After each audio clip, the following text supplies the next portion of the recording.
Hey everybody, welcome to the pre-market stream that we open up to the public every single Wednesday. Thanks for joining us this morning. This is Spartan speaking. I'm going to give you a little bit of a breakdown of what's going to happen here. Once I'm done talking, Beth's going to come on and give you a breakdown of the macro environment, any news events that happen over the course of the evening. She'll be going through ETFs and individual names that are relevant to be looking at in the short to medium term. Once that's done, I'm going to come on and give you a breakdown of the individual names that we're looking at today. We'll talk about these names that are gapping up, gapping down, the news associated with those gap up, gap downs. We'll also go through the technicals on those charts and go through the SPY and FANG and do the same thing there in terms of the technicals.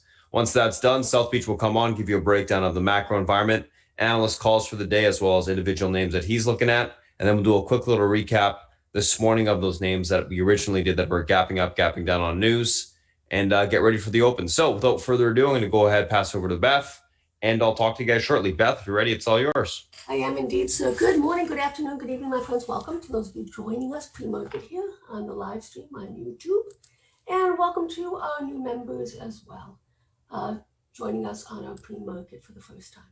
Okay, so what's going on here? A couple things that's notable, at least I think it's notable. China's had a lot of problems in terms of loan in this side. So we're seeing here, previous was 1.2. So they are starting to ramp up on the loan side, government support. So this is actually bullish tailwind. There's a lot of stuff coming out from the IMF as well, discussing in terms of they updated their forecast, global forecast, in terms of economic recovery, et cetera, et cetera. But they said that basically the emerging markets, and I still don't know why China's considered an emerging market, but anyways, excluding China, emerging markets are going to continue to be hit hard. On the other side of the fence, China's going to continue to do well. They are the only one that is going to have a positive GDP. Okay. Let's see what's going to, we got PPI coming out. Okay. Cluida, Walt, and Kaplan. We got a lot of Fed heads today. The party line has been the party line, right? We need more stimulus. We need more stimulus. Give us stimulus now, sort of thing. Okay, and that's going to continue. The market has shifted now, and it's quite obvious. The virus is basically considered starting to become more like a flu type event in the sense that it's here to stay, right? And we're working on ways to basically mitigate it. Bill Gates was on CNBC this morning, and he was very articulate in terms of what's going to happen going forward. And a lot of that is on the vaccine side is that it may not prevent you from getting the virus, right? But it has potential to help you from spreading the virus. So we'll see how it plays out. Okay. IMF, once again, they did the update. You can go to the BBC. It is important because it gives us an idea globally what they're looking at, what they're thinking, et cetera, right? Like to know what's going on in the China. Okay, they're not happy Hong Kong, made in China label. So they're going to the WTO, like anybody's going to listen to the WTO in the United States. Anyways, also, let's see what happened in terms of Xi's 40th anniversary. This is a big deal because he's basically laying out the roadmap in terms of what he's steering the Chinese economy, and he basically went over it, what he's looking to do. So it is a good read, and basically you have to understand they're not doing it for the short term. Everything they do is for 5 to 10 years out, right? And they can because it's a controlled society, right? So we'll see how that plays out.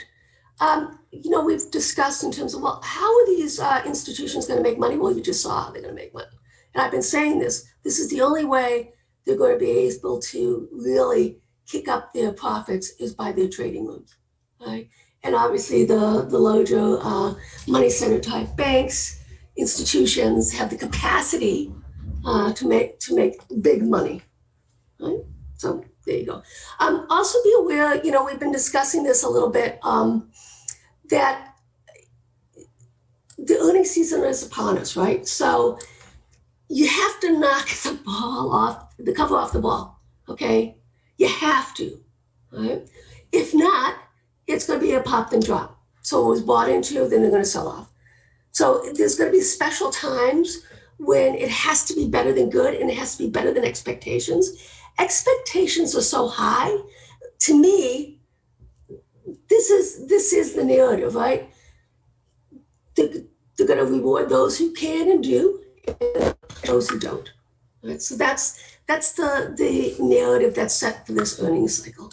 All right, tip ranks. Let's take a peek here. I like to look at this stuff. I only look at the 4 or 5 stars.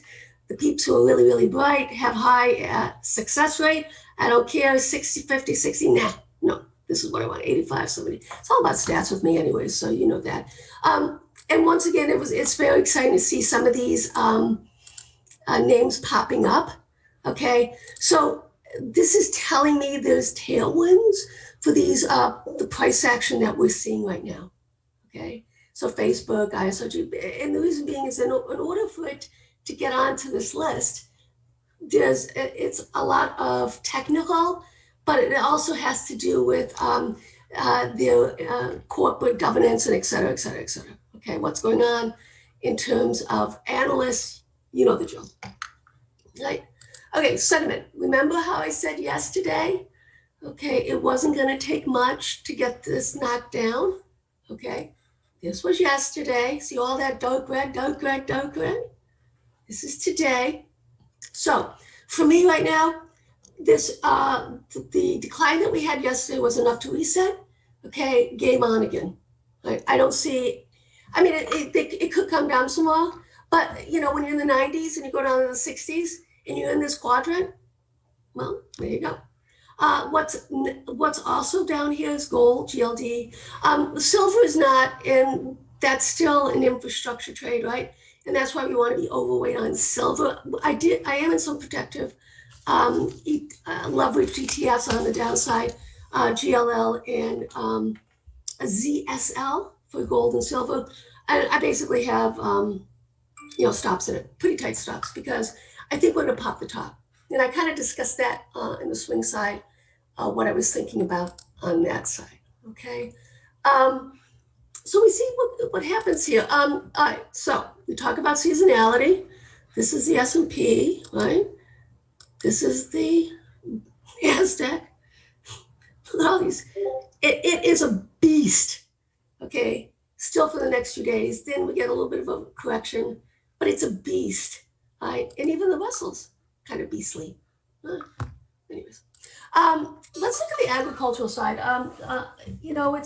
It's a conundrum for me right now with what's going on. And a lot of it does have to do with what the Chinese are buying, et cetera, et cetera. It's really hard to get crazy excited about it, because if you see what's going on right here. Now, this snapshot, okay, is back to 2016. And I can argue that, hey, that's not an ideal thing. This is back to 1992, though, okay? So if you look at it short term, yes, it's a tailwind, but going 6 months, a year out, no. Right? And if you look at it here, just going back to 2016, no. Right? Here's soybeans narrative, same thing.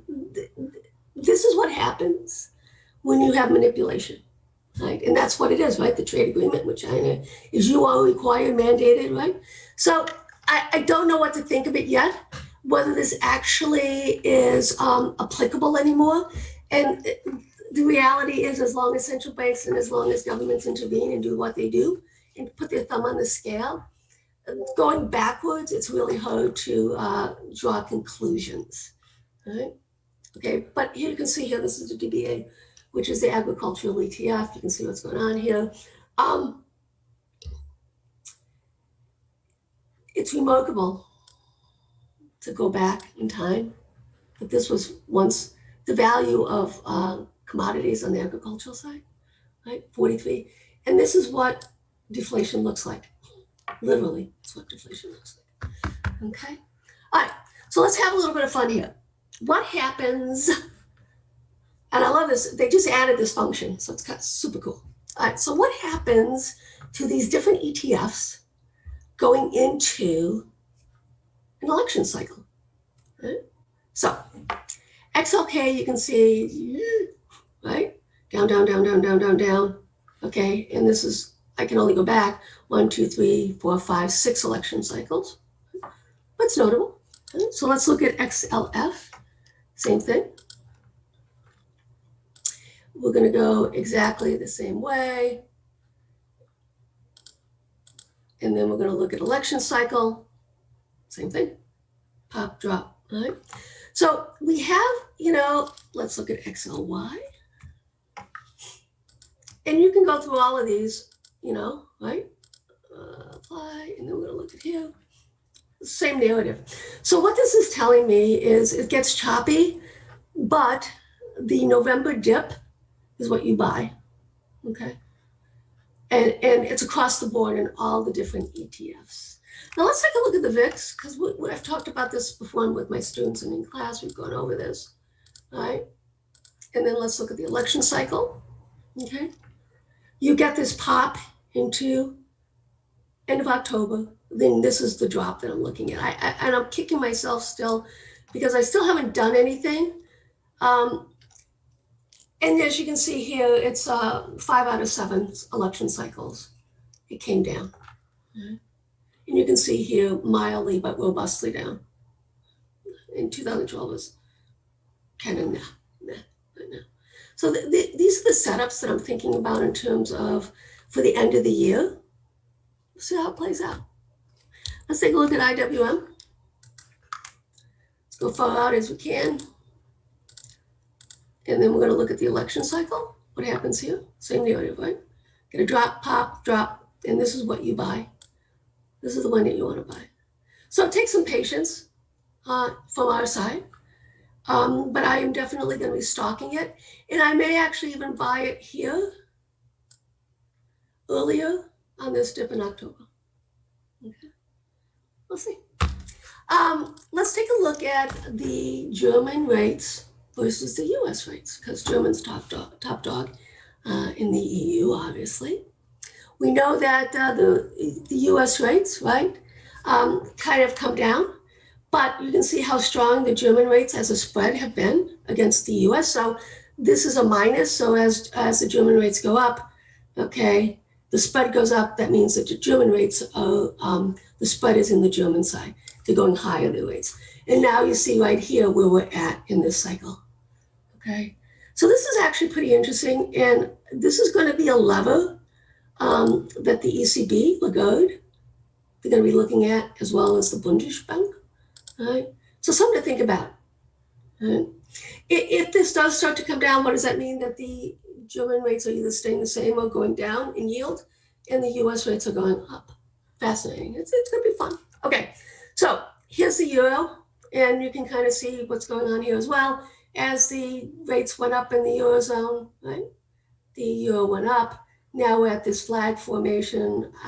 It's still within this quadrant. Multi-month, multi-year sideways consolidation. Guys, this takes huge macro events for this for this needle to be moving the way it is, right? But with that said, right, until we break this, it's a lower high, right?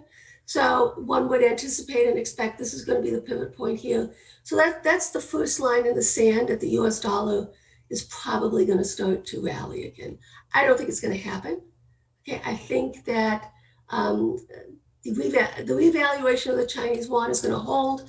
I think the revaluation of the euro is going to hold. If it does not, that tells me bad things are coming, at least from a macroeconomic side. Okay? All right, Russell, what's going on here? Of the major indices on the future side, this actually looks the best. And the reason why it looks the best is because it actually has broken out of this consolidation these last 2 months. All right. What has to happen here? It has to hold the pivot. As long as it holds this pivot, which comes in around 1605-ish, okay, small caps, and once again, finding small caps, low floats on a regular basis for us to get into. So that's a bullish narrative, all right, at least for me, because I think small caps as well as the Dow should outperform the SPY, not outperform the QQQ, the tech side, but you get the idea here. All right. So here's the Dow. As you can see here, it has not broken out like we've seen on the small cap side. Still consolidative. No damage has been done yet. Okay. We'll see if it can start to take out these levels. Here's the Nasdaq. This is a very scary situation. This is why I said, oh my goodness gracious.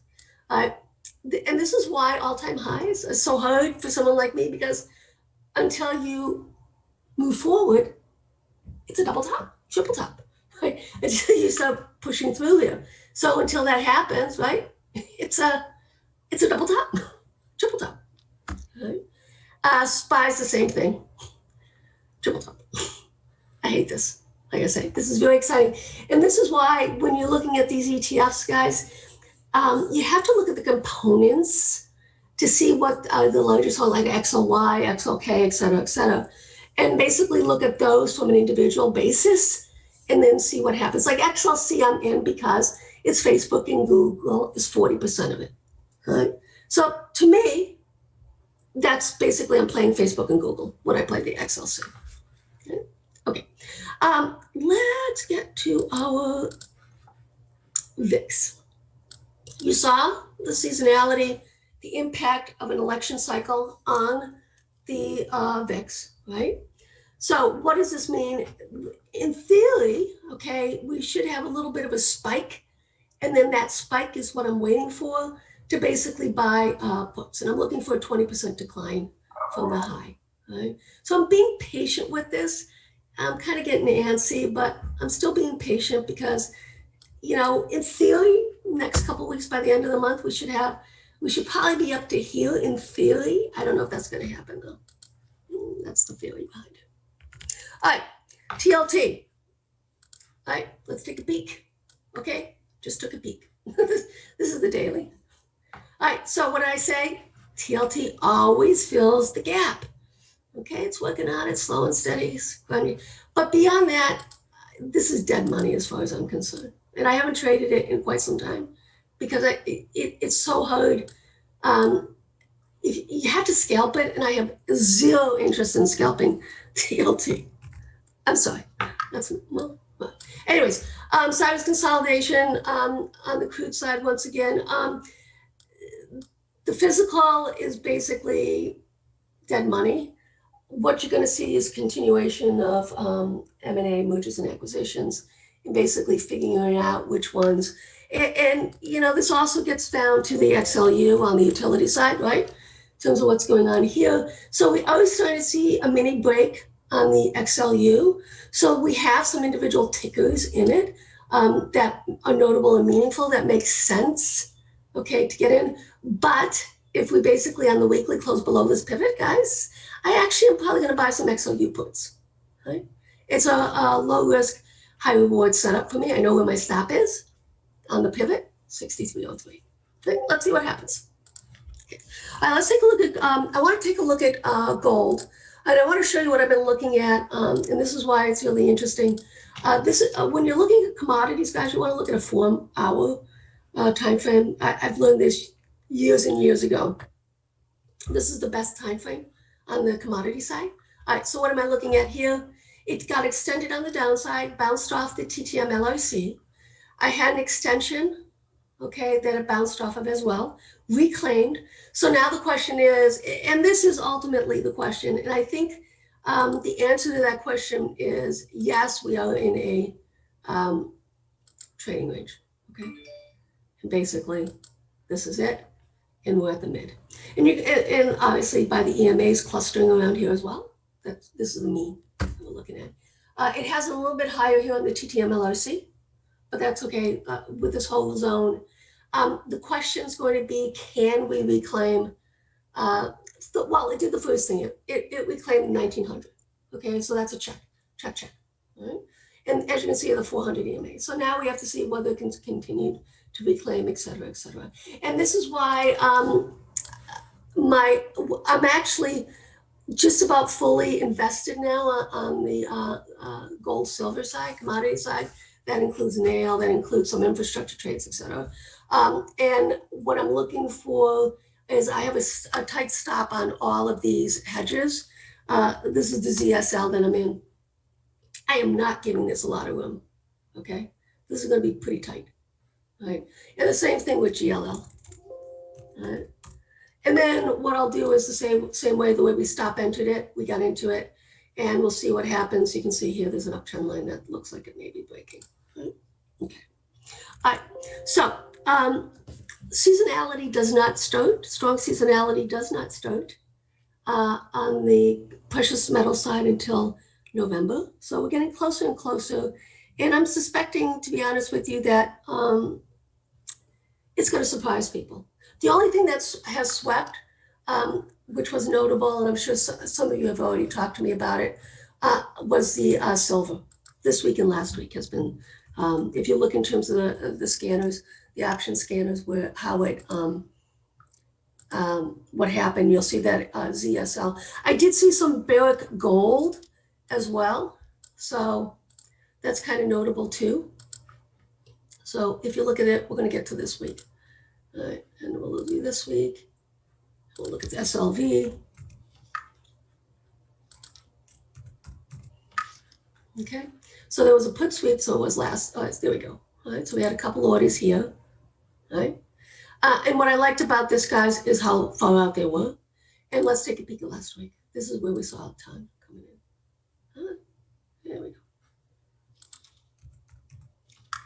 So you can see here, $2.5 million. Okay. This also was December. I posted in the room. I said I wasn't following mainly because I already had enough exposure on the silver side. But I did say if you were looking for silver as a trade, this would not be a bad trade to look at because of the money flows on it. Right? So, and let's look at GLD. Zilch. Oh, we did have something. This is last week, right? But it's kind of a push. So the person I suspect who was doing the SLV was also doing GLD as well. Let's take a look on that this week. Right. Nothing. Right. Okay. So that's kind of where I am on that side. I do want to talk about Apple, right? And this is all about statistics, right? They did the iPhone. I was scalping at guiding people yesterday on the downside. Worked out really well. It's going to be a function now, the next 6 months, a function of how Apple outperforms the S&P, right? So right now we have the pivot right here, which is 120.50, right? So as long as we hold above 120.50, right, I will scalp it intraday on the protection side, but my bias will still be on the upside. I don't know right now. It's a little bit disconcerting. Why? Because the event is over. Okay, that tailwind is done. We had, obviously, the split did a lot for it as well. We're consolidating, but on the risk-reward basis right now, on the short term, I don't think the risk-reward, I'm talking like intraday, next few weeks, I don't think the risk-reward is on the upside, but the downside. Okay, so just be aware of that. I've been asked about that from a number of people, what my thoughts were. So that's what I'm thinking about that. Let's take a look at XLY. This is kind of notable. This is Amazon, right? Breaking out all-time highs. And the reason why this is a positive tailwind, because this was one of the leaders of the low in March. Okay, so this is consumer discretionary, right? And we're getting into that seasonality time of year when this is when it starts to get perky, as we like to say. 154.14 is the pivot on a weekly. And this is going to be an important pivot for me, guys. All right. So the reason why I'm saying that is because if it does break below, I will buy puts. Okay. So that's my story. And let's see, my time is up. Welcome. Once again, for those of you joining us on the YouTube live stream, as well as our new members. Spartan will go over the deets later on, but he's going to take over right now. So are you ready? I just need 1 minute here, Beth. Oh, well, I can give you two. Not just one, but two. Okay, so XLC, let's look at this. Okay, so what has it done? First thing is, it did, you can see here, this is actually a nice looking chart. And this is why I'm getting a little bit heavier on my XLC trade, my Delta trade on this, that I've posted. It's holding the pivot, which is 61.70. Let's see where it closes Friday. If it closes below this pivot, I will buy some puts as a hedge. And I don't think we're going to get a big pullback on it, but enough. And as you can see here, the extension, how the steepness of this for next week. We'll see how it plays out. All right. And this is once again, as long as Spartan continues to see positive technical strength in Facebook and Google, this is going to be a nice little delta trade that I'm going to be sticking into. This is actually almost becoming a conviction trade for me in terms of the size of the position. So, we'll see how it plays out. That's all I can say. Spartan's going to go over it as well, and so South Beach, in terms of sector rotations that we're seeing. It's not as healthy as I would like to see, but okay, the fact that we are rotating into small caps, which is this last quarter is the strongest quarter for small caps, is bullish. I think it's small caps doing what small caps do this time of year. Irregardless, there's going to probably be a little bit of a pullback in November into the election, which is fine, and then we start to buy up again. But it's going to be really interesting to see, because of the election cycle, how, as far as I'm concerned, seasonality still holds up, I guess. All right, Beth, I'm ready to pop on. All right, guys, have fun. Awesome. Thank you so much. All right, guys, morning. What's going on? So if you guys are new to chat, I'm going to post the Discord link once we've closed down the YouTube stream. So you just have to be patient for that. We'll talk about, I'll give you guys that link at the end. No worries there. All right, let's take a look at what we got going on this morning. A couple different things: TTD, Tesla, Docu, Goldman Sachs, NEO, MDRX. What we're looking at today. TTD, Needham maintains buy on trade desk, raises price target to 750. Stocks gapping up on that. Tesla, price target raised to 450 from 400 at Goldman Sachs. Docu, initiated by at UBS, gapping up on that. Goldman Sachs, earnings beat, EPS and revs. Year over year down slightly, 1.1%. NEO, JP Morgan upgrades NEO to overweight, sees them dominating the premium passenger market by 2025. And then MDRX, all scripts to sell CarePoint Health business to Well Skies for $1.35 billion. Let's take a look at these names from a technical standpoint intraday. So first two names that we're going to be looking at today are TTD and Tesla. Let's take a look at these. We can see that TTD is gapping up. Same with Tesla from a slightly, not really much. But let's take a look at what we got going on here from a technical standpoint.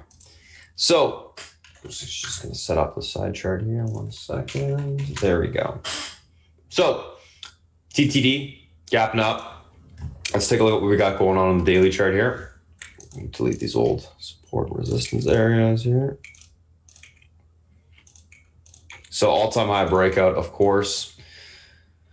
Let's see where we got room to.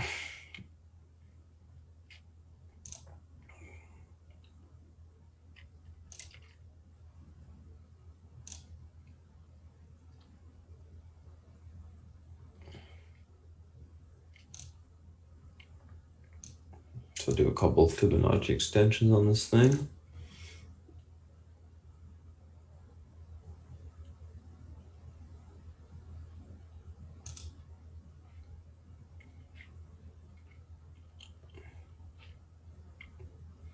We'll do a recent one, but let's do this first.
Okay, so what's going on here?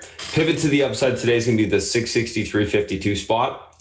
This level is able to hold. We got room towards 671. That we get through that Fibonacci extension level. We got room towards the 690.55 area.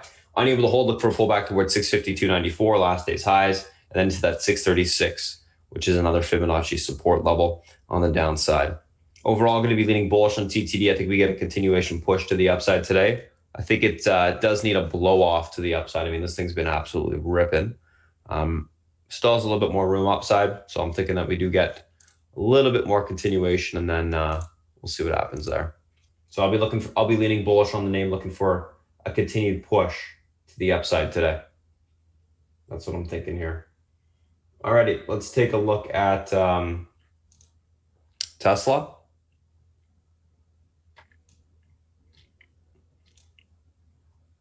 Let's look at the daily real quick.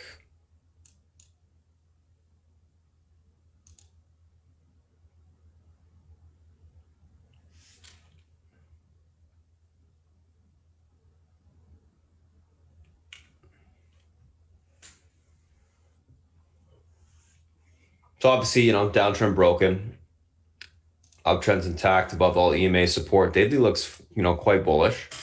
It just has not been able to go quite yet, interestingly enough.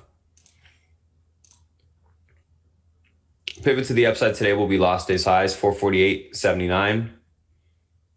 This level is able to break. We got room towards 445.89 on the upside to 462.83. Unable to hold, we look for a pullback towards 439.36 to the 433.66 level on the upside or on the downside. Overall on Tesla, going to be leaning more on the bullish neutral side today. So we'll be looking for a hold of the pivot and then a continuation grind higher. And again, that pivot is 448.79 to the upside. Let's take a screenshot of this and let's move on to the next two.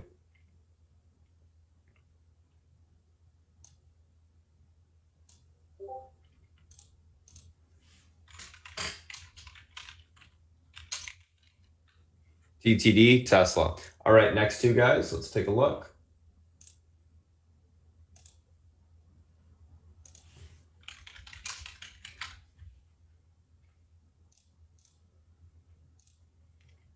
So Docusign and Goldman Sachs. Next two names we're looking at here. So DocU, let's take a look. Stocks gapping up, broke the normal head and shoulders to the upside. See that recently. Let's see this little range break. Got a little bit of resistance right here. Go up there. Also going to do a little bit of a retracement. Looks like everything's pretty much lining up anyways.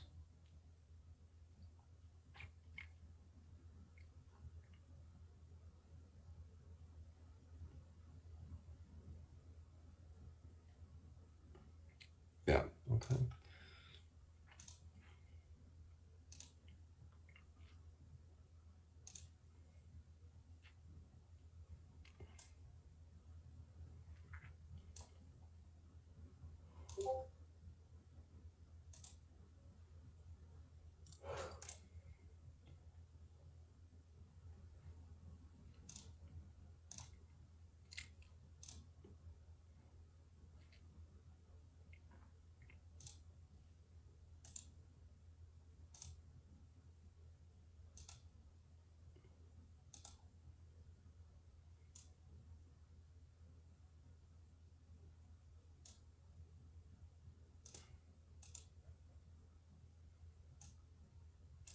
$261.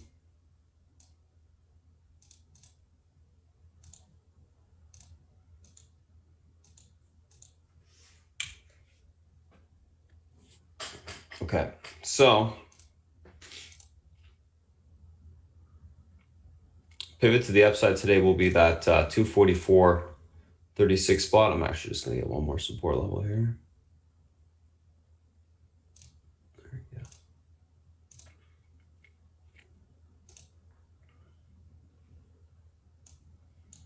go. So 244.36, pivot to the upside today. This level is able to hold. We got room towards 251.96. That level breaks. Room towards 261s on the upside.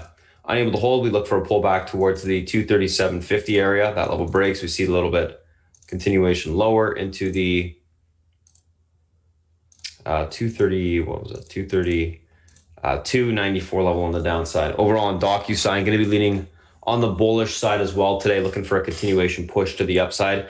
Intra-flag range break, tons of room to the upside technically. I think you can get a nice continued push there as long as that pivot point can hold. So hold above 244.36. I think we can get through the 252 level into the 260s pretty quick.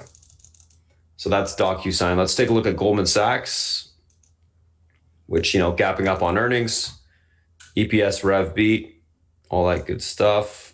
Let's see here. There we go.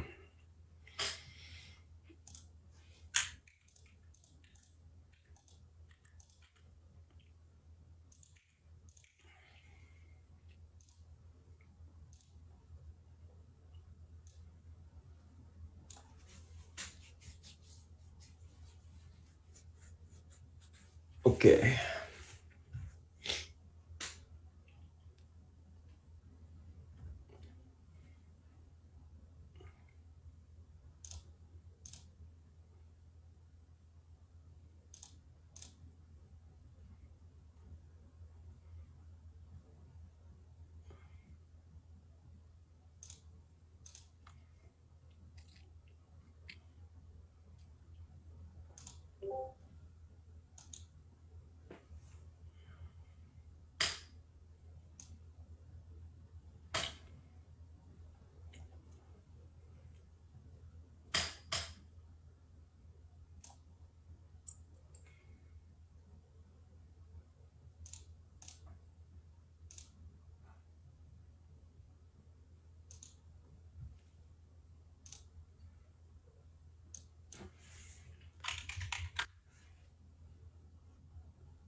All right, let's take a look at Goldman Sachs here.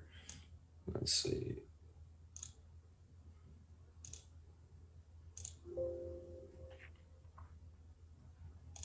So pivot to the upside today, 215.22, level holds towards 219.54. If that level breaks, we can see further continuation into that 22.28 level on the upside. Unable to hold, we look for a pullback towards 2010.13 to the 208.40 level on the downside. Overall on Goldman Sachs, going to be leaning a little bit on the bearish side out the gate, looking for a little bit of a pullback and then basing to occur. So I want to see pretty much a pull through that pivot, basing occur at a lower end support, and then a grind back to the upside. That's what we see there. So going to be leaning, I guess, bullish, but looking for a pullback before it starts to move higher. So that's Docusign, that's Goldman Sachs. Let's take a look at the last two, NEO and MDRX.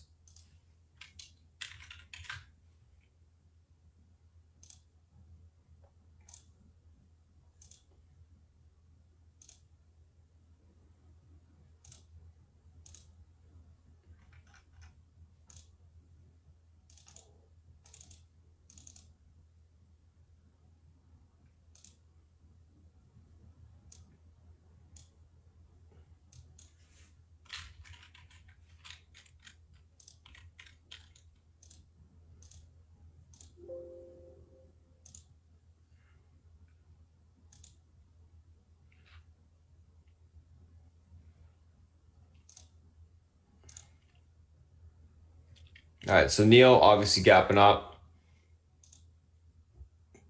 All-time high area here. Nice little breakout of recent consolidation to the upside.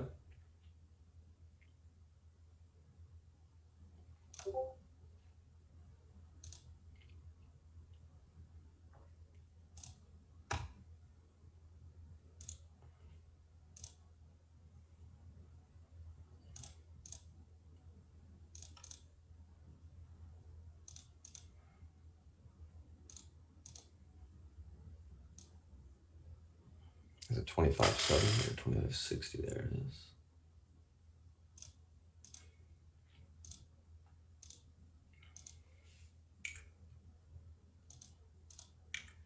A lot of Fibonacci extensions today.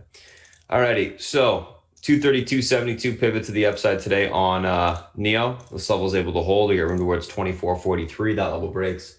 25.60s will be tested. Unable to hold, look for a pullback from 22.56 to 21.98 on the downside. Overall on NEO, going to be leaning on the bullish side today, looking for a continued push higher. So that's what I'll be looking for right now. Continued push to the upside.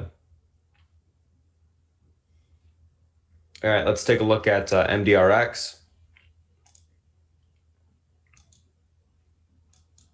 So stocks gapping up here. 1296, 1148.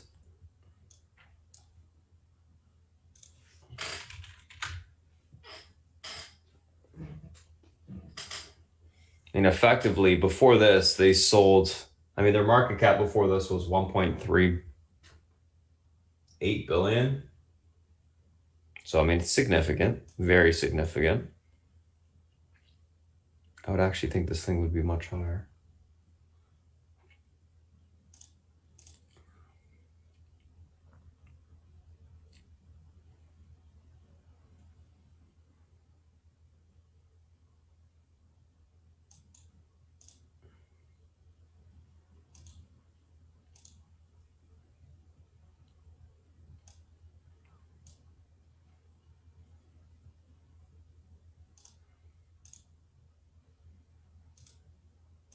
All right, let's take a look at what we got going on here.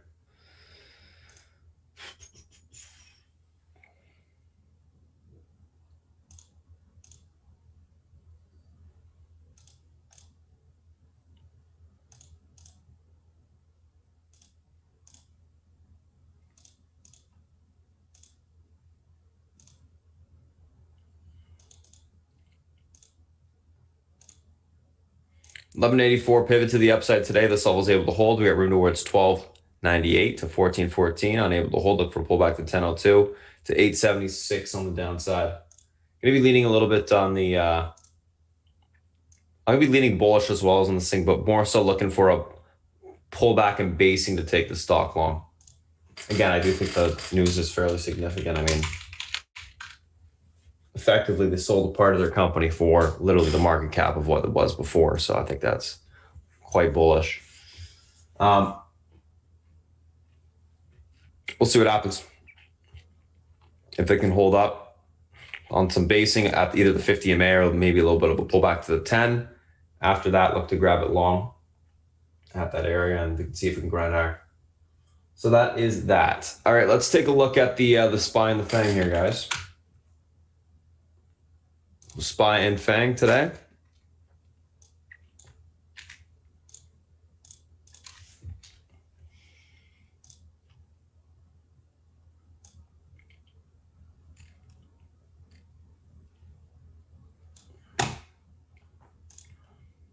Only change from yesterday is the pivot. It's going to move down slightly.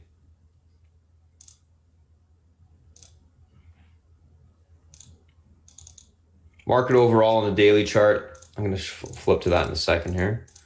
Once I just do this.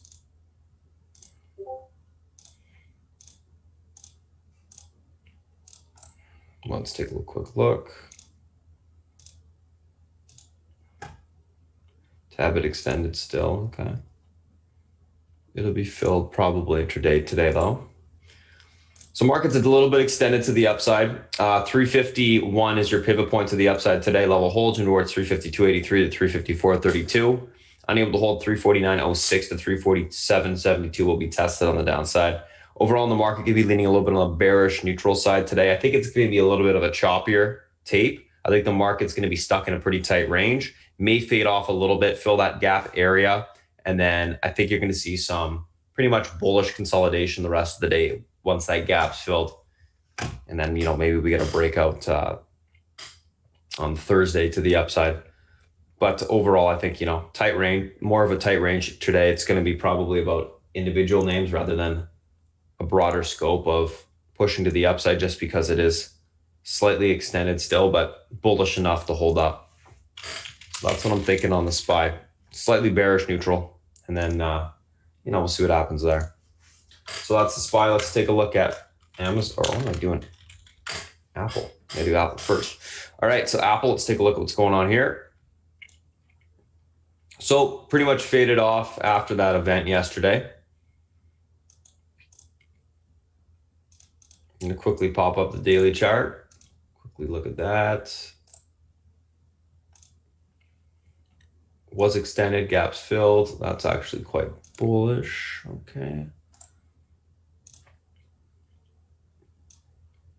So pivot today, 120.45. This level is able to hold. We got room towards 122.96 to the 124.89 area. Unable to hold. We look for a pullback on the SPY into 118.79. So 119.76 to 117.83 on the downside. Overall on Apple, going to be leaning on the bullish neutral side today. I think we can actually get a little bit of a grind higher.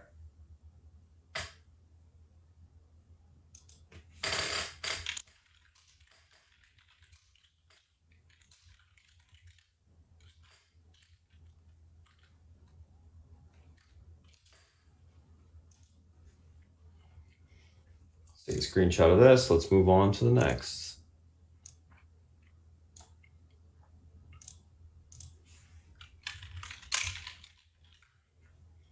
All right, let's take a look at Amazon here.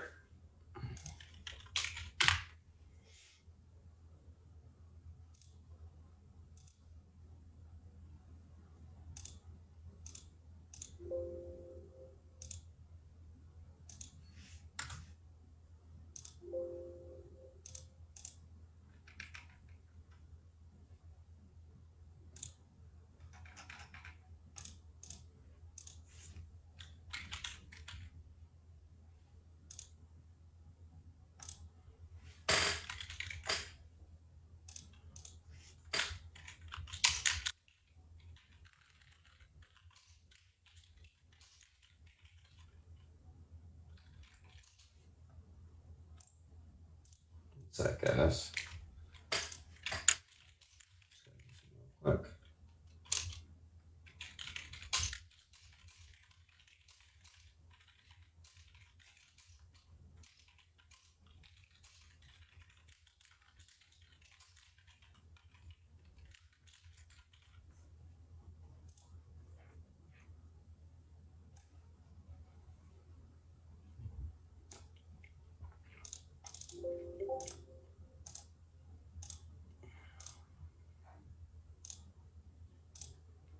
$341.07, guys. Pivot to the upside today. This level is able to hold towards 35.05 on the upside. Able to break that level. 35.51 will be tested. Unable to hold. Look for a pullback to 33.82.86 on the downside. Overall, going to be leaning on the bullish neutral side today. Actually, no, sorry, bearish neutral side on Amazon today. Still extended to the upside on the daily. Actually, is like about 100 points. I think we get a little bit of a fade back down towards this level, and then, maybe the next day or two we can see a continuation higher, but looking a little bit bearish. So that's what I'm thinking today. So that's Amazon. Let's take a look at Netflix.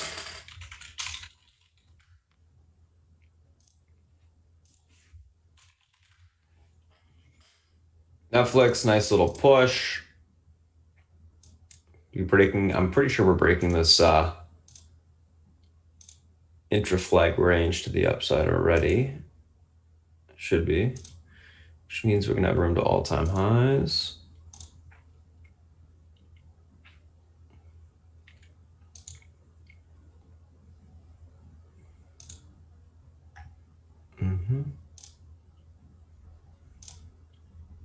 which means we'll do a short-term fib to give us another level between that.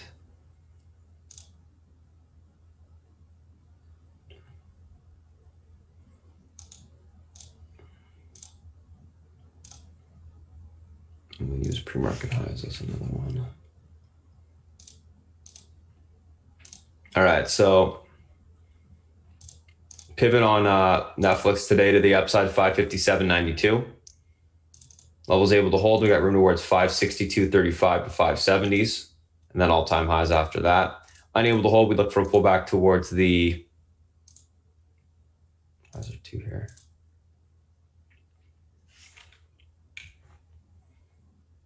Look for a pullback towards the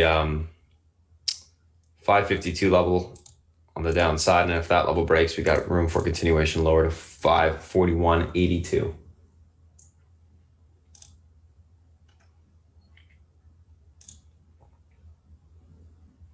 Overall on Netflix, going to be leaning on the bullish side today, looking for a continued push to the upside. I think if this wants to push towards all-time highs, that's the magnet. I think it will get there. So that's Netflix. Let's take a look at Facebook. It's actually been acting quite decently the last couple days, but still needs to get above the head and shoulders. 278.90 is that head and shoulder level on the daily. Level breaks from towards 283.56. Unable to break, 273.78 will be tested on the downside. Leaning bullish neutral on this name. Looking for a grind higher into that head and shoulders level on the daily, which is that 278.90 level again. And then if it can break through, obviously we can get a continued push higher. So that's going to be the key level to be tested this morning, and we'll see if we can get through it. Bullish consolidation on the hourly chart is actually an hourly flag setting up, so it could get interesting. Let's just show you that.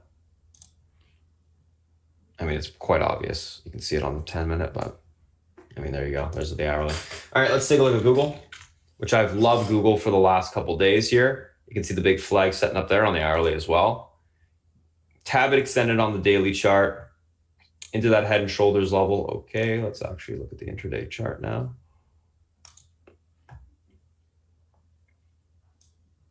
So pretty clear. Pivot, same sort of setup actually as Facebook, except Facebook's not as extended at all compared to Google. But 1584.30 pivot to the upside today. This level breaks. We get room towards 1608. Unable to break, 1536.78 will be tested. Going to be leaning on the bearish neutral side today. Going to be looking for a little bit of a fade off to lower towards that 1536 spot. Gap fill the extension to the downside. So that is Google. Last but not least, let's take a look at the VXX.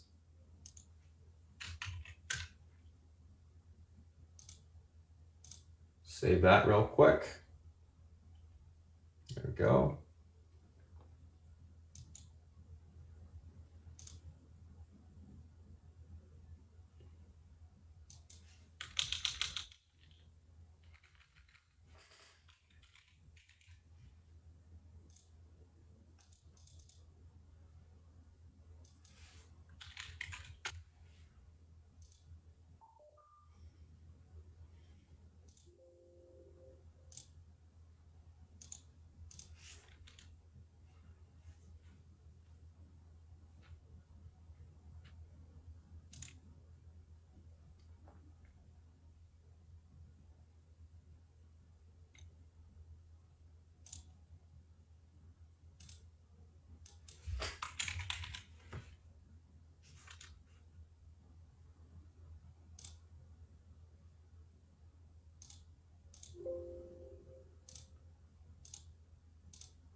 Okay. Let's see here. Should be the same levels as before.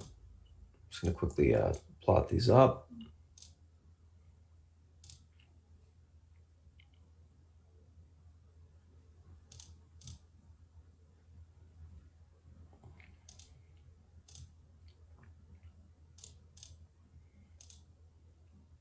All right, VXX, real quick.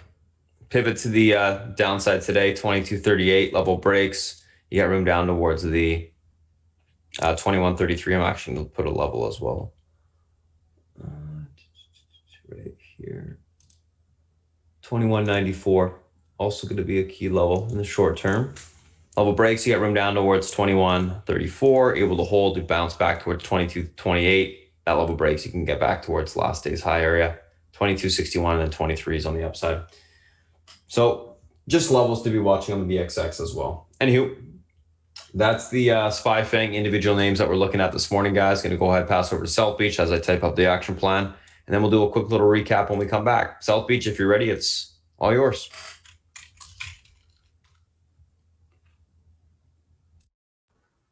Morning, guys. How are you? Happy, what is it, Wednesday? Let's see what's going on today.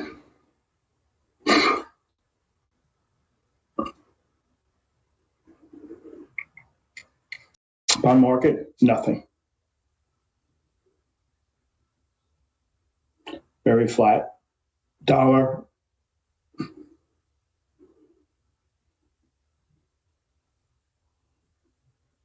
down a little. I guess they think the stimulus bill is going to go through. We're down to 271. I'm sorry, 671 against the Chinese currency, which is just remarkable to me. Euro stays where it is because their economy is no better than ours, probably worse. China, on the other hand, is doing well, and we're definitely going to get a stimulus bill either sooner or later, but we're going to get one. So that'll hurt the currency somewhat. Let's look at some commodities. Okay, oil is unchanged. Copper's up to 306, but that's kind of in a pretty tight trading range. Gold's in a tight trading range. You know, listen, there's just very little volatility in the market right now, except in equities. Crypto has snuck up a little bit over the last week or so, right? It's up to 11,500-ish. So that's significant. Let's see how the global markets are doing. FTSE's down 31, DAX is down 6. And I think tomorrow was the drop dead date on Brexit, but who knows? They'll probably extend it or whatever. We'll see what happens. China was pretty quiet overnight. Didn't see much out of there. The next thing coming out of there is Xi is giving some kind of speech later in the month. Gold and dollar we discussed. The election, okay, less than 3 weeks, guys. We'll see what's what. The market is betting on a Biden win based on the stocks that have been strongest. I think that's probably a good bet, but like I said, you never know. And I don't get a feel for how the betting's going with the Senate, to be honest. I've seen things that say a blue wave. I've seen things that say no. I don't know. Mr. Market was an interesting day yesterday. Okay, you had a setback from J&J. You had another one from Lilly. So virus lasts longer, and you go back to what we've seen when we came at it. You know, we started moving up in April and May, right? You had the stay-at-home stocks just rip-roaring, and everything else was kind of soft. Banks had a really rough day. Insurance stocks had a really rough day. Airlines, no better. Cruise lines got smashed. So it was just more of that flashback to what was working for a really long time. Okay. And who knows what's going to be today? We'll see. But you know, it's funny how once that theme appears, you know, everybody knows the game plan, and that's the game plan. Okay. If somebody came out with something very positive today, you could rest assured that it would be the opposite. All right. Wow, what the hell's going on here? There's a bad print. Okay, so I see some of the Chinese stocks that, you know, are kind of in that Biden camp, so to speak. The DQ has been ripping, Lie's been good, and now they recommend NEO today, and that's probably clearly the call of the day, right? But we'll go over that in a minute. There was an interesting piece out last night that Kramer talked about from this guy called Tom DeMark. I don't know if any of you guys are familiar with him. but he's like the technical analyst to the hedge funds. Everybody subscribes to him. He's very well thought after and or thought of. And he gave his opinion for the next month or so. And Kramer happened to be talking about it last night. So they don't have a secret weapon like Spartan. So let me tell you what the guy's basically saying, okay? Basically, he's saying that the peak of this rally, this move, will end by the end of the week. And then we're going to have a month, 3 weeks of a falling market, followed by, the week of the election or the couple of days prior to the election, the market is going to start moving up again and should see all-time highs. Okay, but that's where he's at. All right, I could see that because we ran so far up into earnings that maybe a bunch of it's already priced in. We'll see, but I think it makes some sense. The guy, is worth keeping in the back of your head. Would I go out and buy puts on Friday with the, thinking, oh, he thinks the market's going to get killed? No. It's just another tool, another thing to keep in the back of your head when you see the game plan lay out. Maybe he's going to be right and maybe not. But if you think he's good, as we get closer and things start to play out, you'll have a better feel. But information, good, bad, or indifferent, is always good. Okay? It's good to know where the bodies lie, what people are thinking, to help you form your own game plan. All right? And so I thought that was worth talking about. Another guy that's a pretty smart guy is Howard Marks at Oaktree. He came out with he writes these articles every now and then. He wrote one last night saying that basically we're going to have the lowest returns in history, coming up after this pandemic goes away. I thought that was pretty interesting. He says we took a lot of future growth and we packed it into a small little package over a short period of time. And you can make the argument that that's true also. But like I said, just a tool, two smart guys, use it with what do with it what you want, okay? Marx to me is always a little bearish, so I don't like to focus on him too much. And he talks about, he's very non-specific and very broad-based. So, and he is a garbage man, meaning he buys stocks when problems arise. Whether it's their debt or what have you. So he's kind of sort of hoping for a shit the bed situation. So I kind of take what he says with a little grain of salt, but I just thought I'd introduce it. Okay. Anyway, where I stand. I think stocks are the only game in town, and to be in any other kind of thing that's going to get returns is you're going to probably either lose money or break even. So I kind of think equities are the best place to be, even though the tax advantages may, smooth out a little bit. I still think it's clearly the best house in the neighborhood. All right. Looking at research today, on the short side, let's see.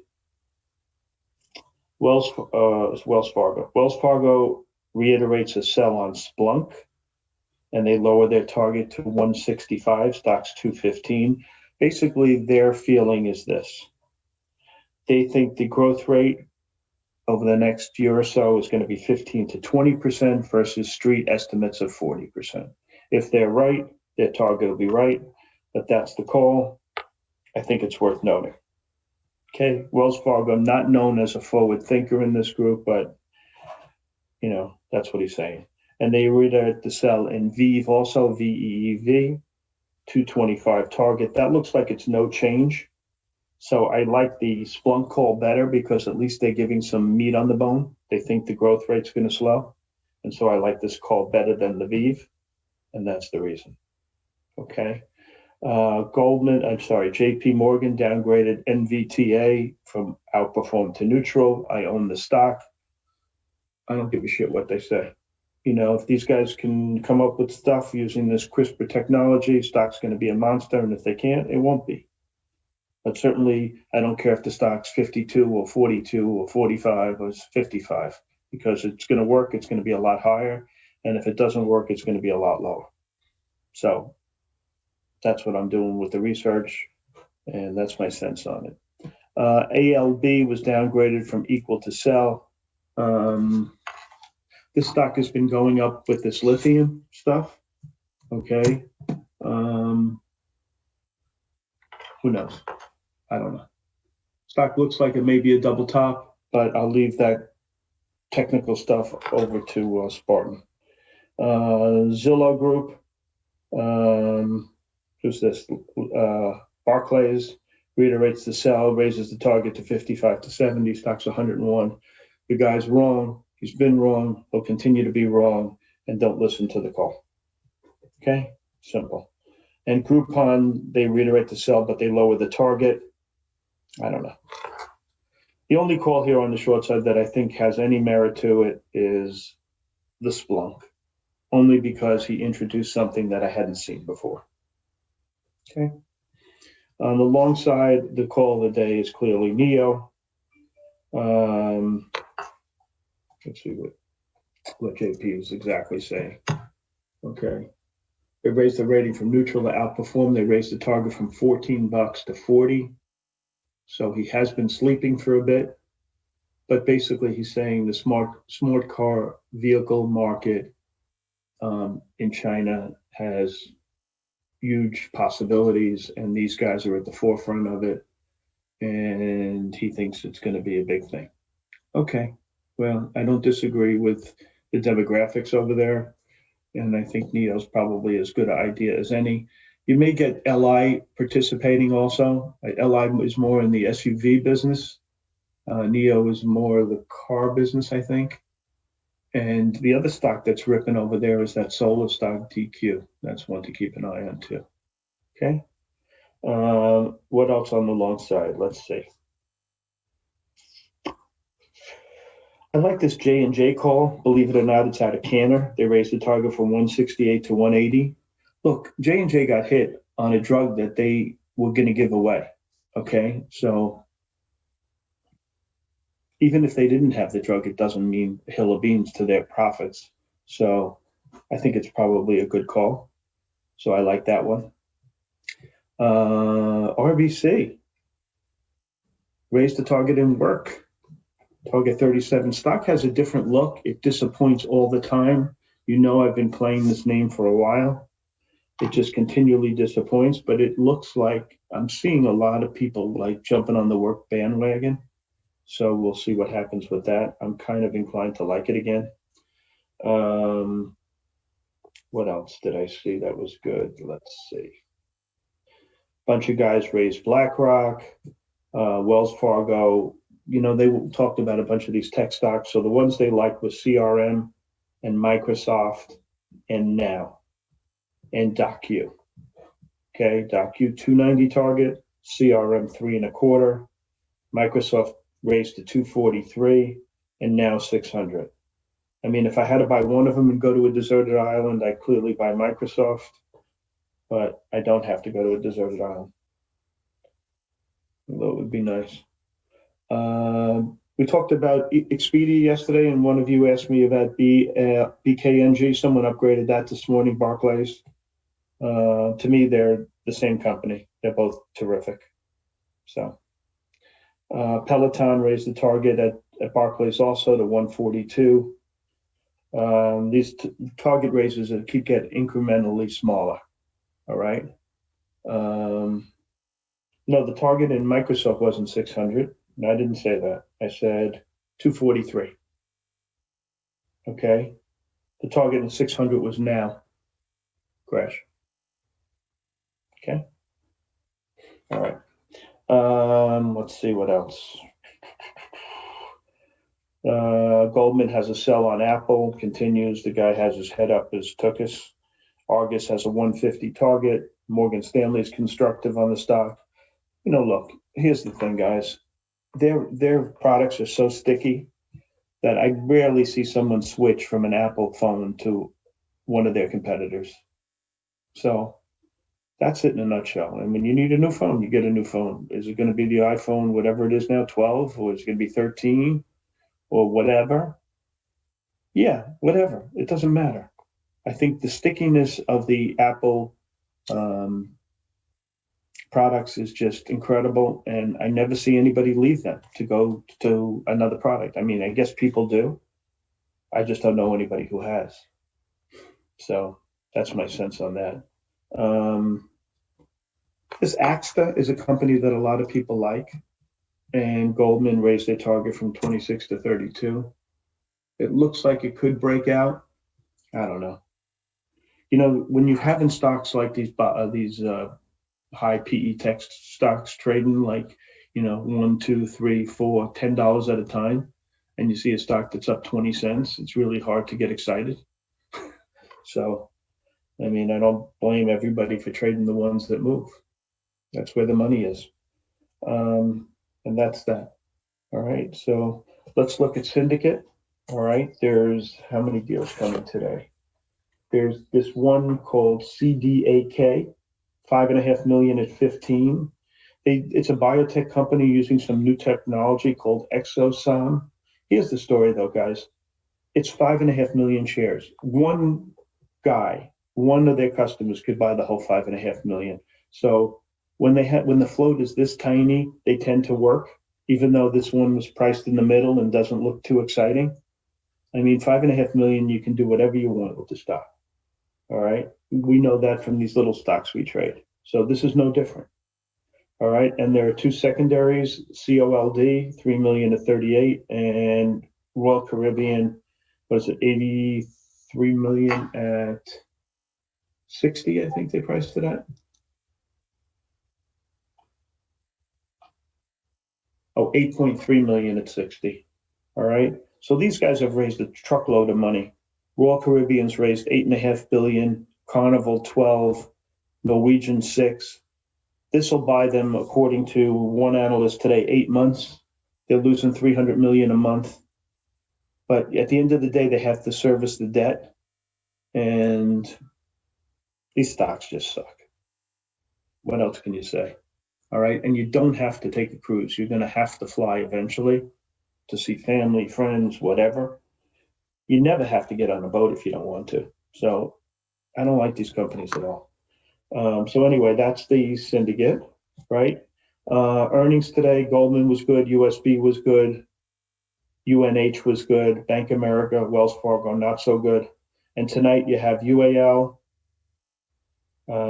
which should be interesting. I don't expect them to be too special. You got Schwab, you got AA. Morgan Stanley, I think they could surprise on the upside, but like I said, I don't play earnings.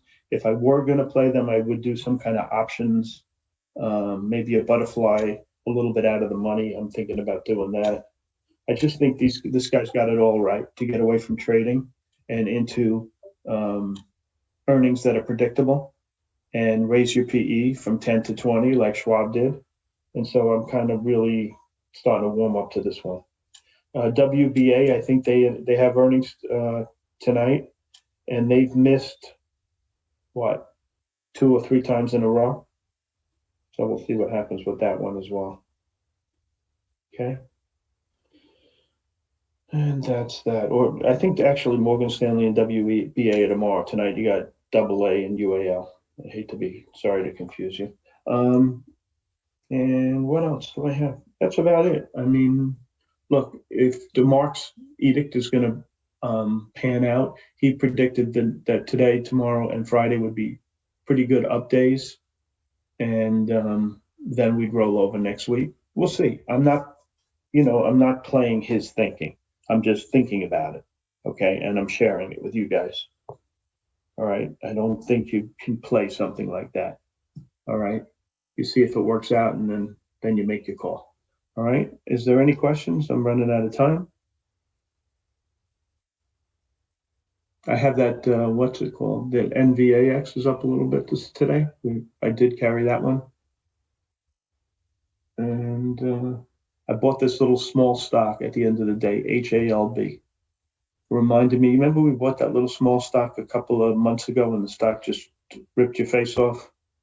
So, just so you know. That's it. I'm out of time. I'm going to give it back to Spartan. Thanks, guys. And let's see if we can make some money today. Have a good day. Thanks, South Beach. All right, guys, what's going on? Morning. So let's take a look at what we got going on right now. I'm going to do a quick little recap, and then what I'll do is after this, guys, I'll post the Discord link for the guys in chat. So just be patient waiting for that. All right, so let's take a look at what we got going on today. 1 second, actually. There we go.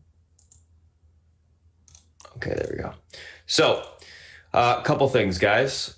Pre-market tickers on watch. I did post all the charts action plans, so you can just take a look at that. You can pause it, read it if you want. If you're on YouTube stream, see all the charts posted, etc. On the option side, same thing. All right, let's take a look at what we got going on today. A couple things. TTD, Tesla, Docu, Goldman Sachs, NEO, MDRX. So TTD, Needham maintains buy and price target raises 750. Stock gapping up on that. Tesla, Goldman Sachs, 450. Price target raised from 400 at Goldman Sachs. Docusign issued by UBS, Goldman Sachs. Earnings beat EPS and revs. Year-over-year growth down 1.1%. NEO, JP Morgan upgrades NEO. Sees them, taking control of 30% of the premium passenger market, EV market by 2025. MDRX, all scripts to sell Careport Health business to WellSky for $1.35 billion. Let's take a look at these names from a technical standpoint intraday. So first two, we're looking at TTD Tesla. TTD 663.52 pivot to the upside today. This level is able to hold room towards 671.01 to 690.55. Unable to hold, we look for a pullback towards the 652.94 to the 636 level on the downside. Overall on TTD, going to be leaning on the bullish side today, looking for a continued push higher. Tesla, going to be leaning bullish neutral on this one today. Pivot is going to be 448.79. This level holds room towards 455.89 to the 462.83 resistance. Unable to hold, look for a pullback to 439.36 to 433.66 on the downside. Overall on Tesla, going to be leaning on the bullish neutral side today, looking for a grind higher if that pivot point can stay intact this morning. Let's take a look at Docu. Let's take a look at Goldman Sachs. Docu 244.36 pivot level holds room towards 251.96. That level breaks. You can see further continuation to 261 on the upside. 244.36 unable to hold. Look for a pullback to 237.50 to 233.94 on the downside. Overall on Docu, going to be leaning on the bullish neutral side today. Goldman Sachs 215.22 pivot level holds room towards 219.54. That level breaks. You can see 221.28 on the upside. Unable to hold. 210.33 to 208.41 will be tested. Going to be leaning bullish on Goldman Sachs, but I'm looking for a pullback this morning out the gate and then look to go long on that pullback. Let's take a look at NEO. Let's take a look at MDRX.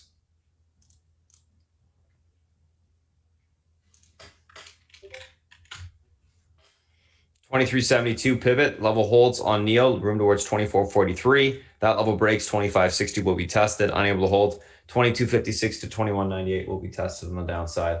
Overall on NEO, going to be leaning on the bullish side today, looking for a continuation squeeze to the upside. I think, NEO can probably, I think it's going to break 25.60 and continue to go higher. So we'll see. But anyways, MDRX 11.84 pivot level holds from towards 12.98 to 14.19. Unable to hold. 10.02 to 8.76 will be tested. MDRX leaning bullish, looking for a pullback. Take the stock long on basing. Let's take a look at the SPY. Let's take a look at the FANG. All right, so SPY, what's going on here? SPY, a little bit of a pullback from last night. It's bouncing back up. So SPY pivot today, 351 is the pivot to the upside today. This level holds. Room into the 352.83. Oh my goodness. 352.83. Resistance breaks. We see the 354.32 level tested. Pivot unable to hold. Room lower into the 349.06 support. Breaks. We see the 347.72 tested. Overall, we're going to be leaning on the bearish neutral side today. So I'm thinking, we get a little bit of a fade off, fill the gap, and it's more so a consolidative day on the market. I don't think we're going to get really a big push, but I could be wrong. Just from a technical standpoint, it doesn't look likely. I think it's more consolidative, a little bit choppy. Focus should be probably individual names. I think the broader is going to be a narrower scope of things that are moving. So focus on relative strength, focus on relative weakness. That would be my 2 cents out the gate. Anywho, let's take a look at Apple. So Apple filled the gap on the daily. Pivot to the upside today is that 120.45 level. This level was able to hold towards 122.96 to 124.89. Unable to hold 118.76 to 117.83 will be tested. Leaning bullish, neutral on Apple. Amazon extended to the upside today. Pivot 34.51. This level holds room towards 35.05. Unable to hold 35.82 will be tested. Leaning bearish, neutral, like I said. Let's take a look at Netflix. 557.92 pivot level holds towards 562.35 to 570.26. Unable to hold up for a pullback to 551.88 to 541.82 on the downside. Leaning bullish, neutral on Netflix today, looking for a grind higher. Let's take a look at Facebook. 278.90, then room towards 283.56. Unable to hold 273.78 to 268.40 will be tested on the downside. Overall on Facebook, leaning bullish on that name today. Bullish neutral, that is. And then Google, last but not least, this name's extended to the upside. Head and shoulders level at the 1584.30. Unable to hold, room towards 1536. Able to break through it. 1608 will be tested. Like I said, leaning bearish neutral, so I'm looking for a little bit of a pullback on that. Anywho, that's the SPY FANG individual names that we're looking at today, guys.